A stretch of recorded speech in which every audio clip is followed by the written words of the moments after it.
ബാങ്കിൽ നല്ല തിരക്കായിരുന്നു. ചില കസ്റ്റമേഴ്സ് നമ്മളെ ഭ്രാന്ത് കൊടുക്കും. വൈകുന്നേരം ആകുമ്പോഴത്തേക്ക് എൻ്റെ ഫുൾ മൂഡാണ്. വീട്ടിലെത്തട്ടെ, നമുക്ക് മൂടൊക്കെ ശരിയാക്കാം. ഇത് ഇവിടെ വരെ എത്തിച്ചപ്പോൾ എനിക്ക് അറിയൂ, ഡ്രൈവിംഗ് എനിക്ക് പറ്റിയ പണിയല്ല. നീ ഓടിച്ചാൽ മതി. വണ്ടി ഓടിച്ചാലേ നീ പഠിക്കൂ. ഇങ്ങനെ ഒഴിഞ്ഞു മാറി ഒരിക്കലും പഠിക്കില്ല. ധൈര്യമായിട്ട് ഓടിച്ചോ, ഞാനല്ലേ കൂടെ. നീ ഉള്ളതാണ്ട് പേടി.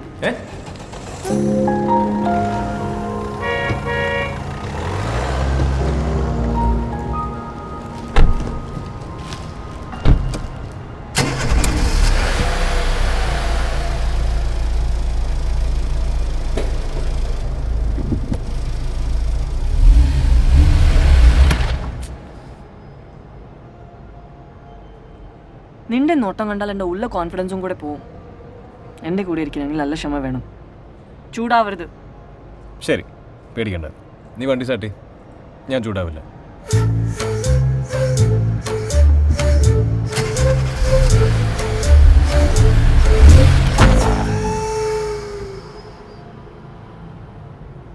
വണ്ടി സ്റ്റാർട്ട്, ക്ലച്ച് മെല്ലെ എടുത്താൽ മതി. നോക്കി എടുക്കും. ആളെ കണ്ടില്ലേ? ഇല്ല. ക്ലച്ചോട്ട് ഗിയർ മാറ്. വണ്ടി പോ. ഇതല്ല ക്ലച്ച്, ബ്രേക്കാണ്. വണ്ടി വണ്ടി എടുക്കും.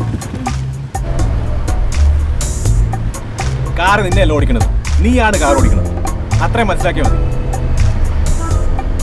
ഇപ്പൊ ഏത് ഗിയറില? ഏത് ഗിയറില? അറിയില്ല. അറിയില്ല. ഒച്ചയായിട്ടാറിനൂടെ സെക്കൻഡ് ഗിയറിലാണ്. ഗിയർ മാറ്റിക്ക്. വണ്ടി കണ്ട് ഇരിക്കണ കണ്ടില്ലേ? ക്ലച്ച് ഫുള്ള് ചവിട്ടിട്ട് ഗിയർ മാറ്റി. അതിനെന്തിനാ ചൂടാവുന്നത്? ഞാൻ പറഞ്ഞില്ലേ ഓടിക്കുന്നില്ല എന്ന്. ചൂടായില്ലല്ലോ.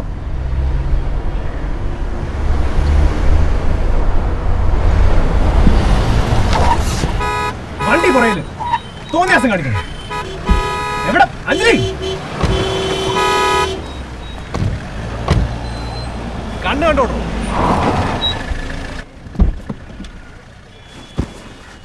ഇതേ അത്ര വലിയ റോക്കറ്റ് സയൻസ് ഒന്നുമല്ല.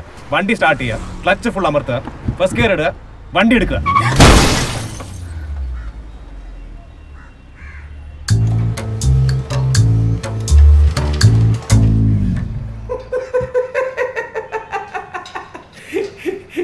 ഇത് വലിയ പണിയില്ല സാർ. ഇത് സർവീസ് ടാക്സ് അടക്കം ഏകദേശം 12,000 റുപ്പീസ് ആവുന്നുള്ളൂ. സാറിന് പേപ്പറൊക്കെ ഓക്കെ അല്ലേ? ഈ ഇൻഷുറൻസ് ഒക്കെ ഞാൻ ക്ലെയിം ചെയ്ത് തന്നോളാം. You welcome sir.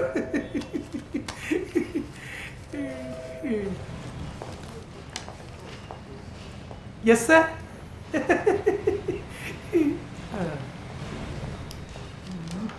കടന്നു വരൂ, കടന്നു വരൂ, കടന്നു വരൂ. നിങ്ങളുടെ വില നിങ്ങൾക്ക് തീരുമാനിക്കാം. മുതലാളിക്ക് ഭ്രാന്ത് പിടിച്ചേ. നിങ്ങളുടെ വില നിങ്ങൾക്ക് തീരുമാനിക്കാം. മുതലാളിക്ക് ഭ്രാന്ത് പിടിച്ചേ. നോക്കിക്കാതെ എന്തെങ്കിലുമൊക്കെ എടുത്തോണ്ട് പോയേട്ടാ. കയ്യിലോട് കൊടുത്താൽ മതി. മുതലാളിക്ക് ഭ്രാന്താണ്. മുതലാളിക്ക് ഭ്രാന്ത് പിടിച്ചേ.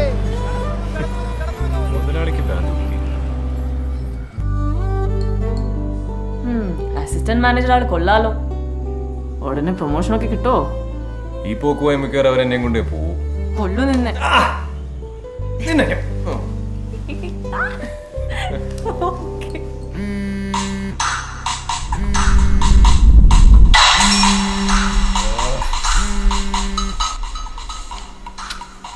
നിനക്ക് ആ റിംഗ് ടോൺ ഒന്ന് മാറ്റിക്കൂടെ അഞ്ജലി?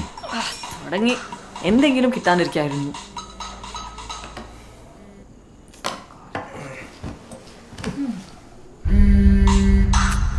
ഫോണൊന്ന് എടുക്കാൻ അഞ്ജലി. ആരത്? അതൊരു ഞരമ്പ് രോഗിയാ. ഇവിടെ ഒന്നും വേറൊരു പണിയില്ല. ഞാൻ സംസാരിക്കാം. എന്താ എൻ്റെ അമ്മു, അത് അതിലും വലിയ പണിയാവും. ആവശ്യം വരുമ്പോൾ പറഞ്ഞോളാം.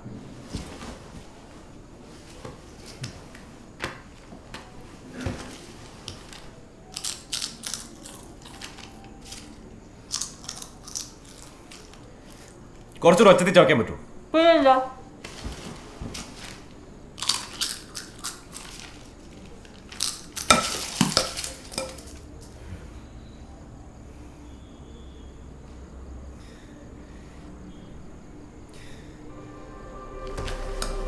So sorry.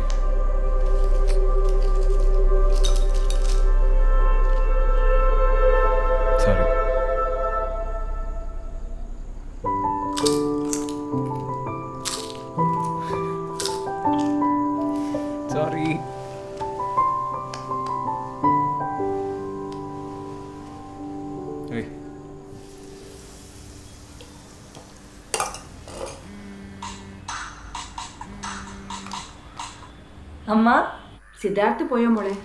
റെഡി ആവുന്നേ ഉള്ളൂ. എന്താ അമ്മേ വിശേഷം? ഒരു വിശേഷമുണ്ട്, അത് പറയാനാണ് ഞാൻ വിളിച്ചത്. അജുന് നല്ല ഒരു ആലോചന വന്നിട്ടുണ്ട്. ആഹാ, അടുത്ത ബന്ധുക്കളും വീട്ടുകാരും കൂടി അവിടെ വരെ ഒന്ന് പോണം. ദിവസം നിശ്ചയിച്ചിട്ടില്ല. മോള് സിദ്ധാർത്ഥ കൂടി വരില്ലേ? പിന്നെ വരാണ്ട്. അമ്മ ഞാൻ പിന്നെ വിളിക്കാം. ആ അമ്മേ, പപ്പയോട് സിദ്ധുവിനെ ഒന്ന് വിളിക്കാൻ പറയൂ. ആ ശരി മോളെ, ഞാൻ പറയാം. ശരി അമ്മ.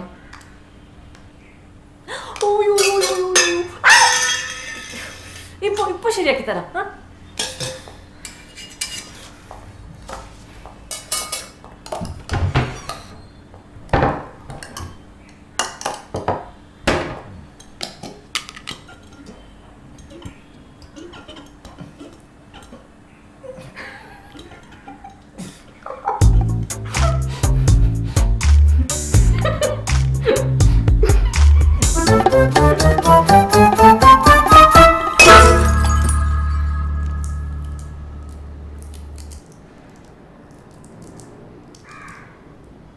അമ്മയാ വിളിച്ചത്. അജുവിന് ഒരു കല്യാണാലോചന വന്നിട്ടുണ്ട്. അത് ഉറപ്പിക്കാനായി നമ്മൾ രണ്ടാളോടും വീട്ടിലേക്ക് വരാൻ പറഞ്ഞു. നിന്റെ അപ്പന്റെ കലിപ്പിതരോട് മാറിയിട്ടില്ലല്ലേ? നമുക്ക് എന്തായാലും പോണം. പപ്പയുടെ ദേഷ്യം അതോടെ തീരും. നീ ഇതുവരെ മസിനെ കൂടി വന്നിട്ടില്ലല്ലോ. നമുക്ക് ആ വഴി ഊട്ടിയൊക്കെ ഒന്ന് കറങ്ങാം. പ്ലീസ് ആലോചിക്കും.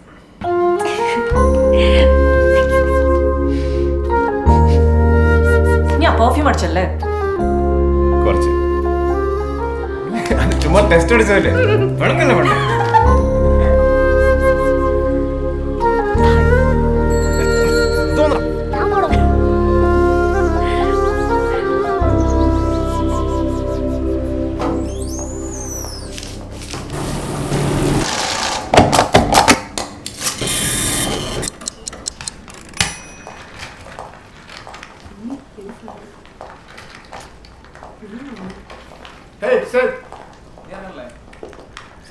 തൻ്റെ ഡെസ്കിൽ നിന്ന് കുറച്ച് കംപ്ലയിൻസ് കസ്റ്റമർ കെയറിൽ പോയിട്ടുണ്ട്.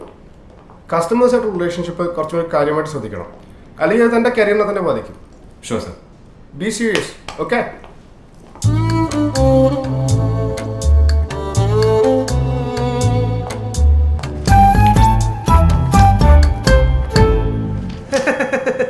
Good evening sir. സാറിൻ്റെ വണ്ടി റെഡി ആയിട്ടുണ്ട്. സാർ സാർ, വണ്ടിയുടെ ഇൻഷുറൻസ് തേർഡ് പാർട്ടി ആയതുകൊണ്ട് 10 പൈസ പോലും സാറിന് ക്ലെയിം കിട്ടില്ല സാർ. മൊത്തം കാശ് സാറ് തന്നെ അടയ്ക്കേണ്ടി വരും. അത് പറയുമ്പോൾ തനിക്കെന്താ ഇത്ര സന്തോഷം? സാറേ, കസ്റ്റമേഴ്സിനോട് ചിരിച്ചിട്ട് വർത്താനം പറഞ്ഞില്ലെങ്കിൽ എൻ്റെ പണി പോകും സാർ.